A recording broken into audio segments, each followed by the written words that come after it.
حي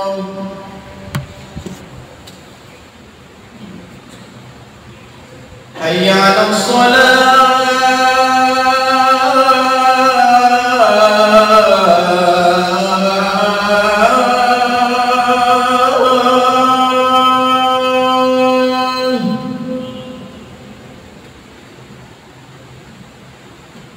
حي على الصلاة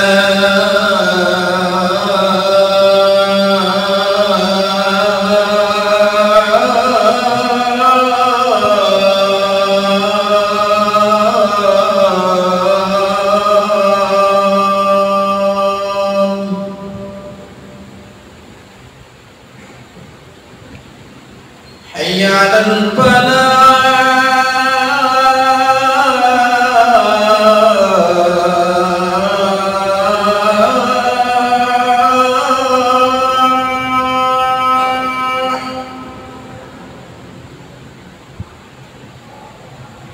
حي على الفلاح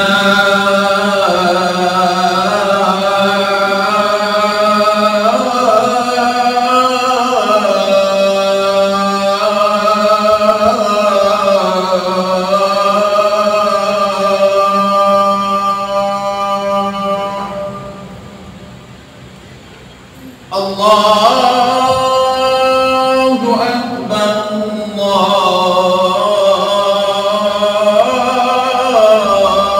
الله أكبر لا إله إلا الله.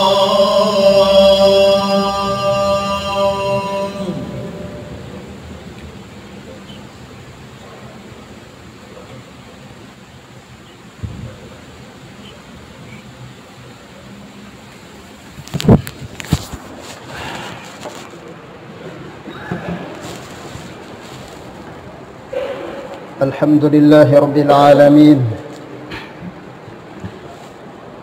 الحمد لله على نعمة الإيمان والإسلام.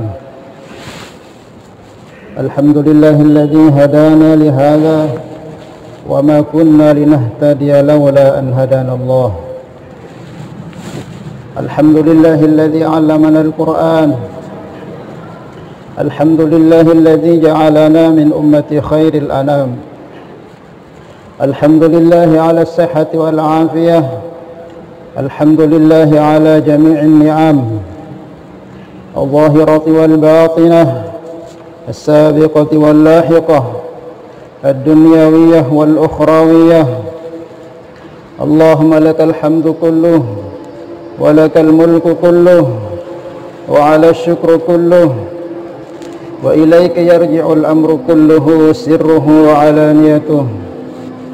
أشهد أن لا إله إلا الله وحده لا شريك له وأشهد أن سيدنا حبيبنا ومولانا محمدا عبده ورسوله الذي بلغ رسالة أدى الأمانة ونصح الأمة وكشف الغمة وجاهد في سبيل الله حق جهاده حتى أتاه اليقين.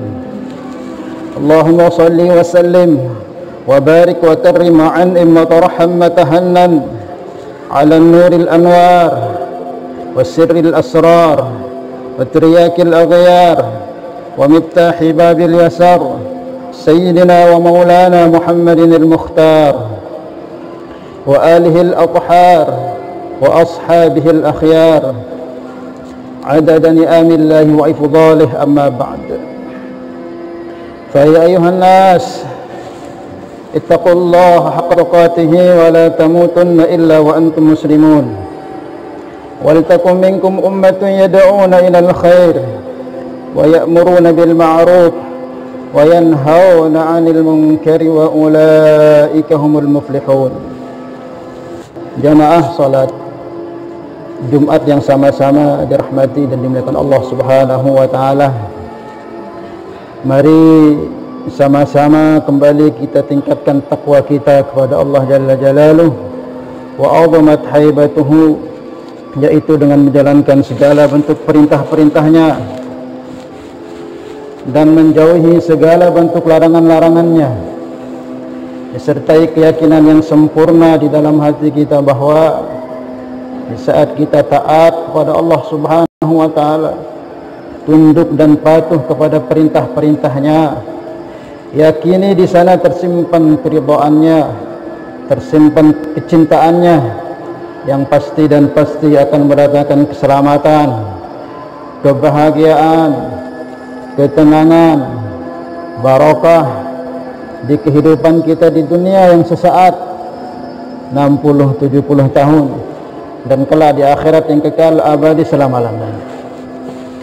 Kemudian jemaah Jumat yang sama-sama dirahmati dan dimuliakan Allah Subhanahu wa taala, mari pula kita tinggalkan segala bentuk pelanggaran-pelanggaran kepada hukum-hukum Allah, ketidaktaatan kepada perintah-perintah Allah, disertai keyakinan di dalam hati kita pula bahwa di saat kita bermaksiat kepada Allah Subhanahu wa taala, apapun bentuknya, entah yang kaitannya dengan Allah langsung, hablum minallah, atau dengan sesama kita, hablum minan nas, jika itu kita langgar, yakini di dalam hati kita di sana tersimpan kemurkaan dan kemarahannya yang pasti dan pasti akan mendatangkan kesengsaraan, kebinasaan, kehinaan, ketidaktenangan di dalam kehidupan kita di dunia yang sesaat, terlebih kelak di akhirat yang kekal abadi selama-lamanya.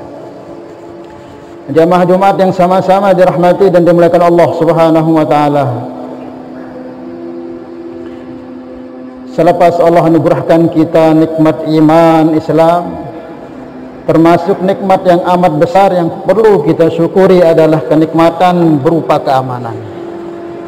Dinikmatkan Allah Subhanahu wa taala nikmat keamanan, ketentraman adalah nikmat yang sangat agung, nikmat yang sangat besar yang Allah berikan kepada kita. Dengan nikmat aman inilah segala bentuk aktivitas apapun itu akan enak kita kerjakan, akan nikmat kita kerjakan, akan tenang kita kerjakan. Entah itu yang kaitan dengan ibadah kita ataupun yang kaitan dengan dunia kita, usaha kita. Amanan, ketentraman di tempat kita, di kampung kita, di negeri kita, maka semua akan enak kita kerjakan. Maka hadirkan Allah Subhanahu wa taala, ada seseorang bertanya kepada seorang ulama, mana lebih baik atau mana lebih afdal, nikmat kita diberikan keamanan oleh Allah tetapi diri kita dalam keadaan sakit, daripada nikmat kita diberikan kemudahan, kesehatan, harta banyak tapi tempat tinggal kita di tempat yang penuh dengan kekacauan. Maka ulama mengatakan jauh lebih besar nikmat kita diberi sakit oleh Allah tetapi kita berada di tempat yang aman. Sakit akan bisa sembuh, tapi kalau kita berada di dalam tempat yang tidak aman, semua jadi tidak enak. Tidur tidak enak, makan tidak enak, apapun yang kita kerjakan tidak enak.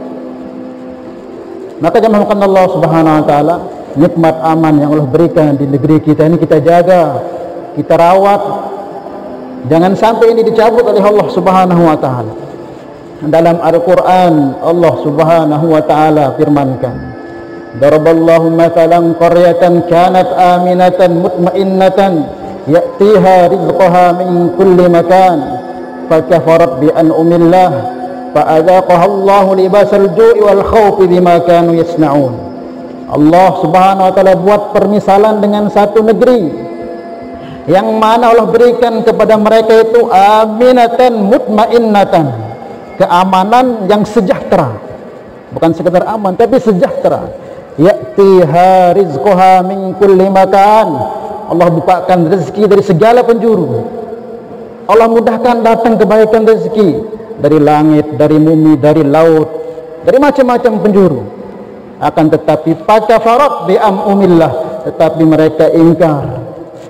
Setelah diberi nikmat oleh Allah, mereka salah gunakan nikmat tersebut. Yang diberikan jabatan semau-maunya, menzolimi orang yang lemah. Yang diberikan harta, dia lakukan untuk menentang Allah, maksiat kepada Allah. Yang diberi ilmu juga seperti itu, ingkar dia terhadap nikmat yang Allah berikan. fa'adzaqahullahu libasal ju', maka Allah cabut itu nikmat dan Allah timpakan baju kehinaan kepada mereka, kelaparan, wal khawfi, dan ketakutan, bima kanu yasna'un, karena sebab ulah yang mereka perbuat. Maka hadirin Allah Subhanahu wa taala, syukuri dengan benar-benar nikmat yang Allah berikan kepada kita. Apapun itu bentuknya, sebelum Allah ganti nanti itu menjadi musibah, bencana dan bala yang kembalinya akan menyusahkan kita. Dalam Al-Quran Allah firmankan juga, dalam Al-Quran, wa'adallahu alladhina amanu minkum wa amilus salihat la yastakhlifannahum fil ardi kama istakhlafal ladzina min qablikum. Allah telah berjanji untuk kita, orang-orang beriman dan orang-orang yang beramal soleh dari kalangan orang-orang yang beriman. Ini maksudnya ayat ini, datangnya keamanan, keselamatan, ketentraman dalam tempat kita, negeri kita, hanya didapat dengan keimanan dan amal yang soleh. Allah telah berjanji, wa'adallahu alladhina amanu minkum wa amilus solihat la yastakhlifannahum fil ardi kama istakhlafal ladzina min qablikum. Pasti Allah akan jadikan kita penguasa di dunia ini, pemimpin di dunia ini, sebagaimana Allah jadikan orang-orang mukmin yang beriman dulu menjadi pemimpin. Walanumakkinanna lahum dinahum tarda, dan Allah akan kuatkan, kokohkan iman yang Allah ridhai dalam diri kita. Wa yubaddilannahum min ba'di khaufihim amna, dan ketakutan, kekhawatiran kita akan diganti dengan keamanan oleh Allah Subhanahu wa taala. Syaratnya, jika betul-betul kita beriman kepada Allah dengan sungguh-sungguh, kemudian kita wujudkan bentuk keimanan kita dengan kita amal soleh, menjauhi segala bentuk kemaksiatan, kebasakan kepada Allah apapun bentuknya. Maka hadirin Allah Subhanahu wa taala, maka ini nikmat kita jaga, kita pelihara. Cuman hadirin Allah Subhanahu wa taala, saat ini sama-sama kita tahu, tersebar di media udah hampir kurang lebih setengah bulan, di belahan dunia sana, saudara-saudara muslim kita, yaitu orang-orang Palestina, Gaza, yang sampai saat ini berada dalam ujian yang berat daripada Allah Subhanahu wa taala, diteror, dibombardir, disakiti, dizalimi, bahkan dibunuh, dirampas hak-hak mereka. Maka hadirin Allah Subhanahu wa taala, kita yang diberi keamanan oleh Allah, ketentraman, harus peduli dengan keadaan saudara muslim kita di sana. Jangan kita tidak ambil peduli urusan mereka, urusan dia, jangan sampai seperti itu. Kata para ulama, kenapa kita perlu peduli terhadap saudara-saudara kita yang di Palestina? Minimal ada 3, kata para ulama. Yang pertama, karena di Palestina ada satu tempat yang mulia, yang diberkahi oleh Allah Subhanahu wa taala, yang merupakan kiblatnya kaum muslimin awal, pertama dahulu sebelum ke Mekah Al-Mukarramah, ke Baitullah.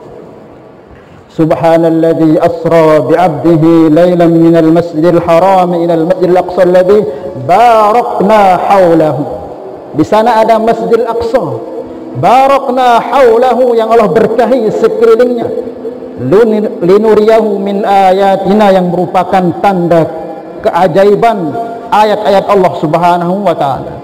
Innahu huwas samiul basir. Karena di sana ada Masjidil Aqsa, tempat ibadahnya kaum muslimin, rumah Allah, induknya rumah Allah yang pertama. Karena itulah kita perlu menjaga rumah tersebut. Maka hak kita untuk membela, karena itu rumah Allah, bukan hanya hak milik orang-orang Palestina, bukan. Kalau sudah rumah Allah, berarti semua kaum muslimin dimanapun berada punya tanggung jawab menjaga rumah Allah tersebut. Kemudian yang kedua, firman Allah Subhanahu wa taala, karena yang diuji, yang dibantai, yang disakiti, yang dibunuhi di sana adalah saudara kita kaum muslimin, bukan orang kafir, bukan orang Hindu, bukan orang Buddha, kaum muslimin, yang mana yang mulia baginda Muhammad SAW telah mempersaudarakan kita. Apapun jenis keadaan kita, asal kita orang beriman, dia ada saudara kita. Al-Quran menyebutkan, wal mu'minuna wal mu'minatu ba'duhum awliya'u ba'd mukmin laki-laki dan perempuan atau mukmin yang satu dengan yang lain itu penolong bagi mukmin yang lainnya. Maka di saat saudara muslim kita disakiti, tertindas, diambil hak-haknya, dilarang dia datang untuk ibadah ke rumah-rumah Allah, dihancurkan kehormatan mereka, nyawa mereka, maka hak kewajiban bagi kita sebagai muslim untuk membantu. Nabi SAW sabdakan, wal mu'minun kal bunyan yashuddu ba'duhu ba'dha. Mukmin itu ibarat satu bangunan yang saling mengkokohkan satu sama lain. Jika kita sakit gigi hadirin Allah Subhanahu wa taala, maka semua akan terasa sakit. Mata sakit, lisan sakit, kepala pusing, kaki pun ikut sakit. Itulah keadaan kita sebagai seorang mukmin. Ibarat satu jasad. Jika satu tertimpa masalah, maka semua, kalau memang iman kita kokoh, benar, akan melihat keadaan kita saudara kita di Palestina, tentu makan tidak akan enak, tidur tidak akan enak, melihat anak-anak bergelimpangan mayatnya, ada yang terputus kepalanya, ada yang hancur lebur badannya, ada yang anaknya selamat, orang tuanya enggak ada yang istri tok yang selamat. Maka ini merupakan suatu kewajiban bagi kita untuk membantu sekemampuan kita. Hadirin Allah Subhanahu wa taala, yang ketiga kata para ulama, ini merupakan bukti kesuburan keimanan kita. Maka kaitannya keimanan itu banyak disebutkan. Kuat tidaknya keimanan kita itu kebanyakan disebut karena kuatnya hubungan kita, saling bantu kita dengan sama kita. Walaupun ibadah kita kuat, tapi peduli kita dengan saudara muslim kita kurang, masih belum kita dikatakan sempurna iman. La yu'minu ahadukum hatta yuhibba li akhihi ma yuhibbu li nafsihi. Tidak akan sempurna iman kalian sebelum kalian cinta dengan saudara kalian sebagaimana kalian cinta dengan diri kalian. Kita senang aman, kita senang nyaman, maka bagaimana itu kita wujudkan di negeri saudara kita yang di Palestina sana. Dalam hadis Nabi sebutkan, man ra'a minkum mungkaran falyughayyirhu biyadihi. Siapa yang melihat kemungkaran, maka hendaklah cegah dengan tangannya. Apakah ada kemungkaran yang lebih berat, yang lebih besar yang dibuat oleh orang-orang Israel, Zionis kafir itu? Mereka membunuhi kaum muslimin, mereka membantai anak-anak, mereka membunuhi para perempuan, masjid-masjid dihancurkan, rumah sakit dihancurkan tanpa peduli. Apakah ini tidak dikatakan kezaliman yang dahsyat? Maka siapa melihat perkara itu, hendaklah cegah dengan tangannya, pergi berjihad sana. Kalau enggak mampu, dengan lisan. Tapi lisan kita doakan, kita bantu dengan doa. Mungkin kita punya potensi pembicaraan kita ini akan mampu merubah. Kita seluruhkan lewat media, sebar supaya manusia tahu kebiadaban Israel, Bani Israel tersebut, supaya orang tahu bahwa Palestina dalam keadaan tertindas, supaya semakin banyak orang muslim tahu. Jangan kita diam, urusan ye, oh bahaya. Man lam yahtamma bi amril mu'min falaysa minna, kata Nabi. Siapa yang tidak peduli dengan urusan kaum muslimin, dia bukan golonganku. Falaysa minhum, dalam hadis yang lain, bukan termasuk kaum muslimin juga. Nabi sabdakan seperti itu. Kemudian yang terakhir, kalau enggak mampu dengan lisan, minimal dengan hati, benci. Jangan kita diam, jangan kita tidak peduli. Nanti takut kita di akhirat tidak termasuk golongan daripada kaum muslimin sendiri, atau tidak diakui oleh Rasulullah menjadi umatnya. Mudah-mudahan Allah Subhanahu wa taala, Allah beri kepahaman kepada kita, Allah buka hati kita dengan keadaan kaum muslimin, khususnya saudara kita yang di Palestina. Mudah-mudahan Allah senantiasa berikan kekuatan kepada mereka, kekuatan iman, kekuatan takwa, yakin kepada janji-janji Allah. Syahid dari mereka, yang mati dari mereka diberikan syahid ganjarannya oleh Allah, yang sakit segera disembuhkan, yang hancur hatinya segera diobati oleh Allah Subhanahu wa taala. Dan kita doakan untuk pasukan-pasukan yang berjuang di sana, supaya Allah Subhanahu wa taala senantiasa berikan pertolongan kepada mereka. Ja'alanallahu wa iyyakum minal faizin al-aminin wa adkhalana wa iyyakum fi zumratil muttaqin al-mu'minin al-muqinin. A'udzu billahi minasy syaithanir rajim. Bismillahirrahmanirrahim. والعصر إن الإنسان لفي خسر إلا الذين آمنوا وعملوا الصالحات وتواصوا بالحق وتواصوا بالصبر وقل رب اغفر وارحم وأنت خير الراحمين. اللهم صل على محمد، اللهم صل على سيدنا محمد، اللهم صل على سيدنا ونبينا وحبيبنا وصفينا وزهرنا المصطفى يا محمد والحمد لله رب العالمين.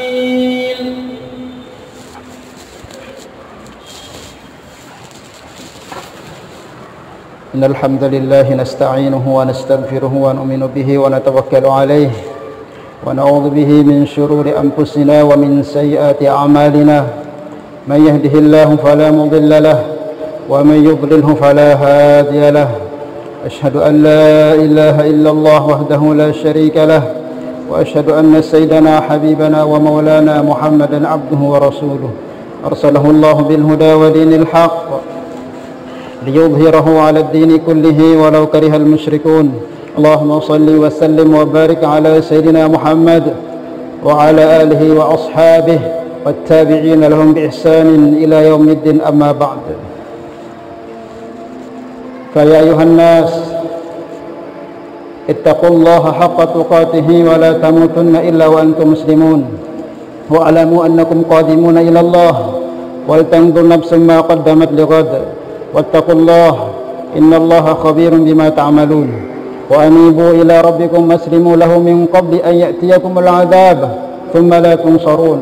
واعلموا أن الله سبحانه وتعالى قد قال في كتابه الكريم وقال قولا كريما: إن الله وملائكته يصلون على النبي يا أيها الذين آمنوا صلوا عليه وسلموا تسليما. اللهم صل وسلم وبارك على سيدنا محمد وعلى آل سيدنا محمد وعلى ذرية سيدنا محمد وعلى أتباع سيدنا محمد.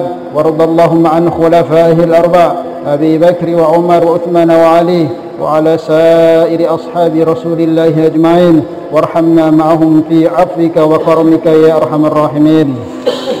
اللهم اغفر للمؤمنين والمؤمنات والمسلمين والمسلمات الأحياء منهم والأموات إنك أنت السميع قريب مجيب الدعوات. اللهم أعز الإسلام والمسلمين وأذل الشرك والمشركين ودمر أعداء الدين. اللهم انصر الإخوان المسلمين في كل مكان. اللهم انصر الإخوان المسلمين في فلسطين وفي غزة. اللهم انصرهم نصرا عزيزا وافتح لهم فتحا قريبا مبينا. اللهم ألف بين قلوبهم. اللهم أصلح ذات بينهم. اللهم اهدهم سبل السلام. اللهم أيدهم بتأييد من عندك. اللهم أيدهم بتأييد من عندك. اللهم قاتل اليهود وأعوانهم من الكفرة والفسقة والملحدين وجميع أعداء الدين. اللهم اقتلهم قتل عاد وثمود. اللهم بدد شملهم. اللهم فرق جمعهم. اللهم أقلل عددهم. اللهم اقتلهم بالرعد. اللهم اقتلهم بالرعد. اللهم اقتلهم قتل عاد وثمود. تقبل منا إنك أنت السميع العليم وتب علينا يا مولانا إنك أنت التواب الرحيم. ربنا هب لنا من أزواجنا وذرياتنا قرة أعين واجعلنا للمتقين إماما. ربنا آتنا في الدنيا حسنة وفي الآخرة حسنة وقنا عذاب النار. وصل اللهم على النبي الكريم وعلى آله وصحبه وبارك وسلم. عباد الله، إن الله يأمركم بالعدل والإحسان وإيتاء ذي القربى وينهى عن الفحشاء والمنكر والبغي يعظكم لعلكم تذكرون. فاذكروا الله العظيم يذكركم واشكره على نعمه يزدكم ولذكر الله تعالى وأولى وأتم وأعظم وأكبر والله يعلم ما تصنعون. أقيموا الصلاة. الله أكبر الله أكبر. أشهد أن لا إله إلا الله. أشهد أن محمدا رسول الله. حي على الصلاة حي على الفلاح. قد قامت الصلاة قد قامت الصلاة. الله أكبر الله أكبر. لا إله إلا الله.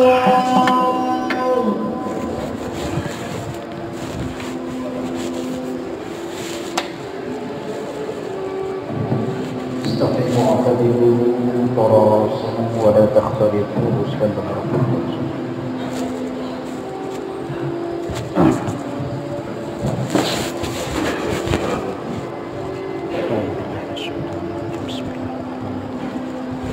الله أكبر.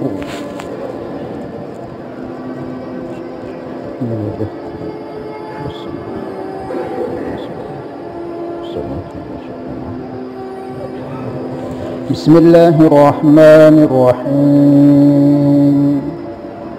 الحمد لله رب العالمين الرحمن الرحيم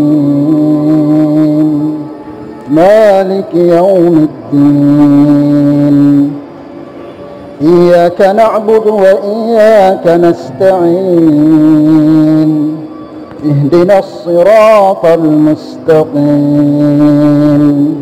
صراط الذين أنعمت عليهم غير المغضوب عليهم ولا الضالين.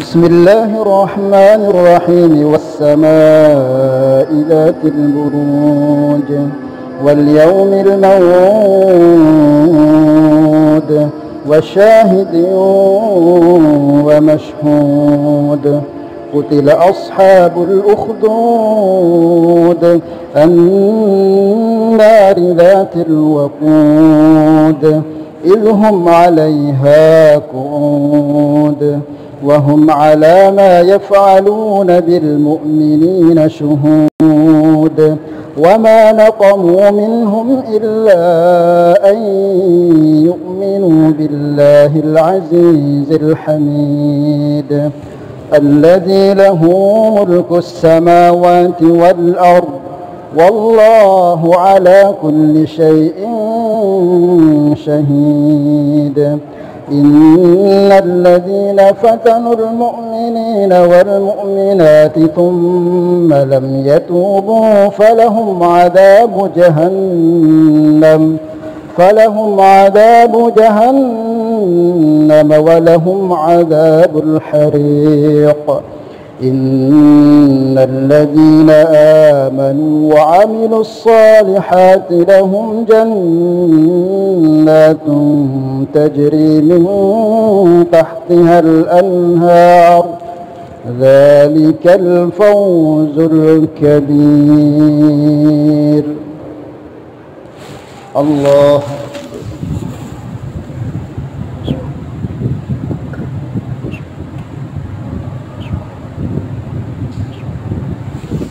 سمع الله لمن حمده. الله أكبر. سبحان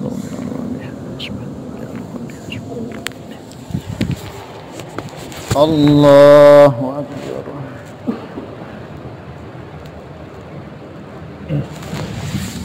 الله أكبر.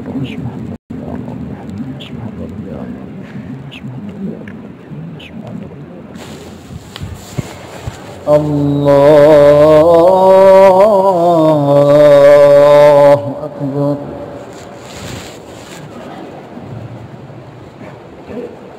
بسم الله الرحمن الرحيم.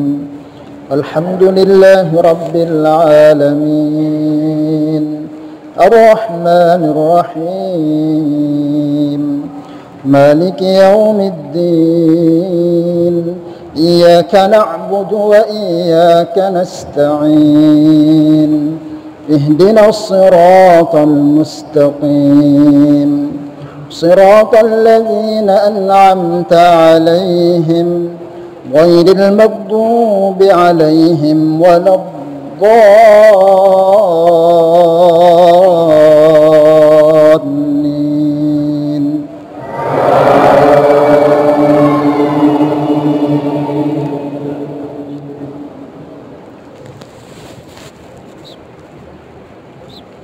إن بطش ربك لشديد إنه هو يبدئ ويعيد وهو الغفور الودود ذو العرش المجيد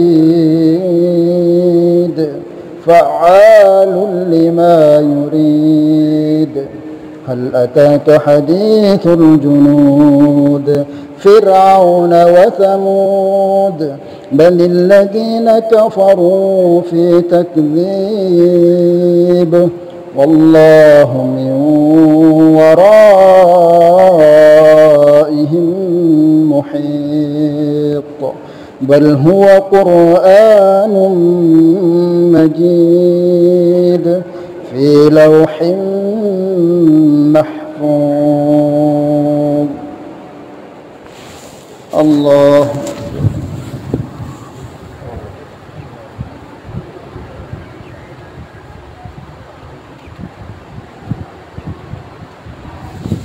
سمع الله لمن حمده. الله أكبر.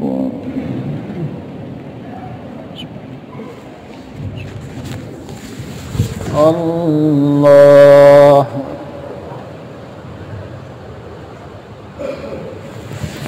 الله أكبر.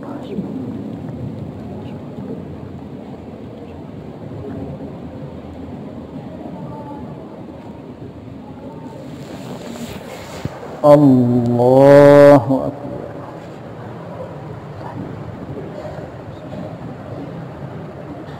السلام عليكم.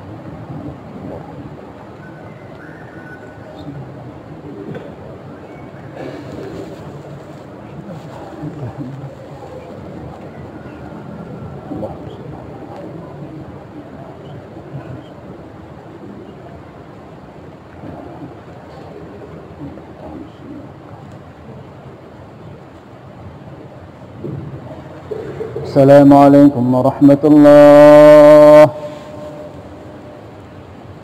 السلام عليكم ورحمة الله.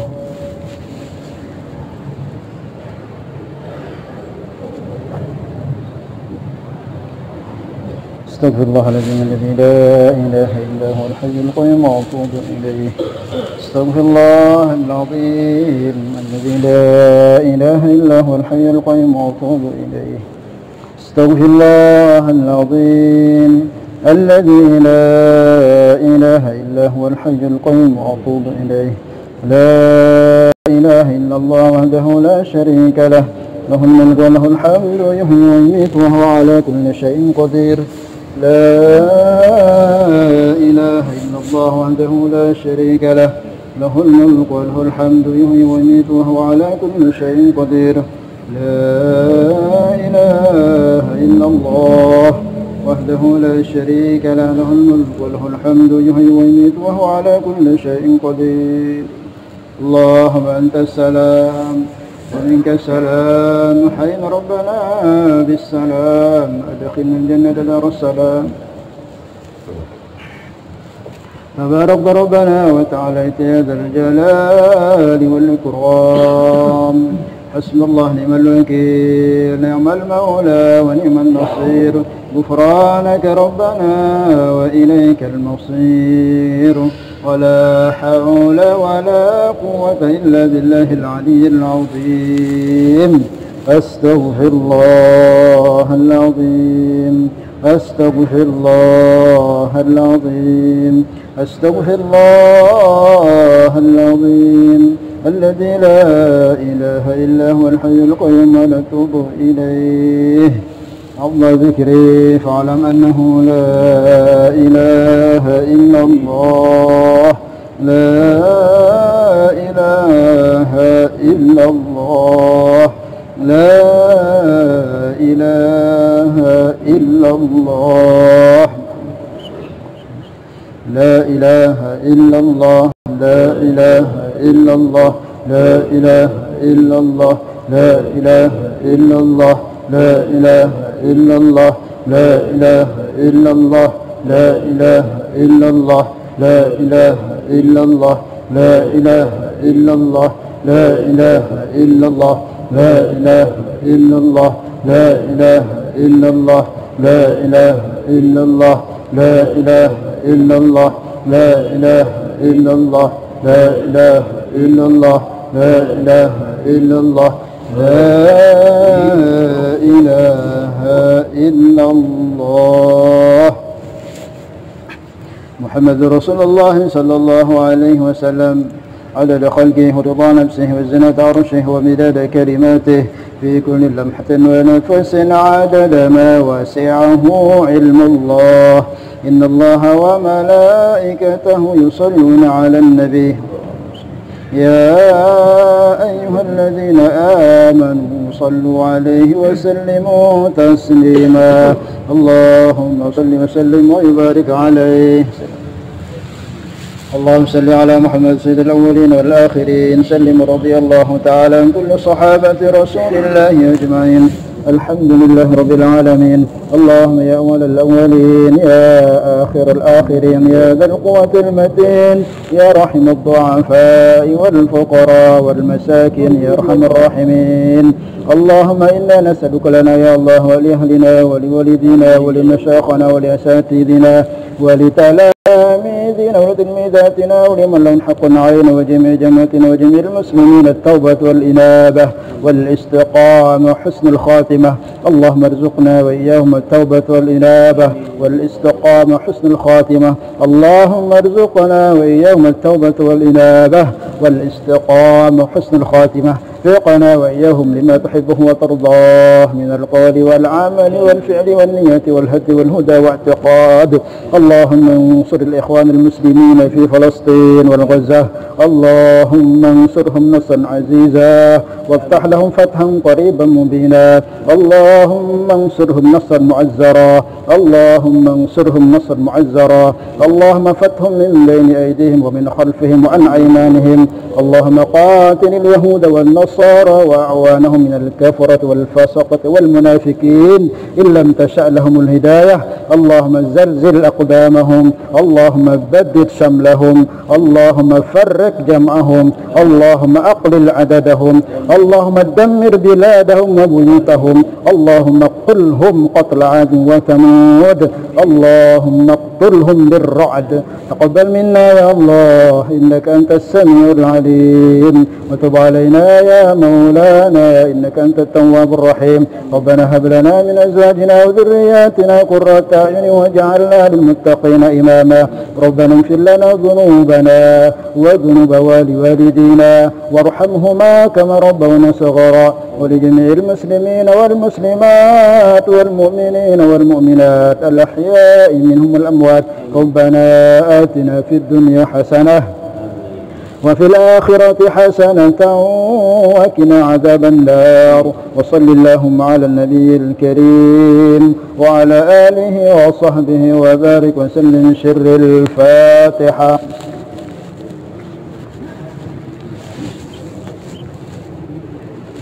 آمين آمين الحمد لله رب العالمين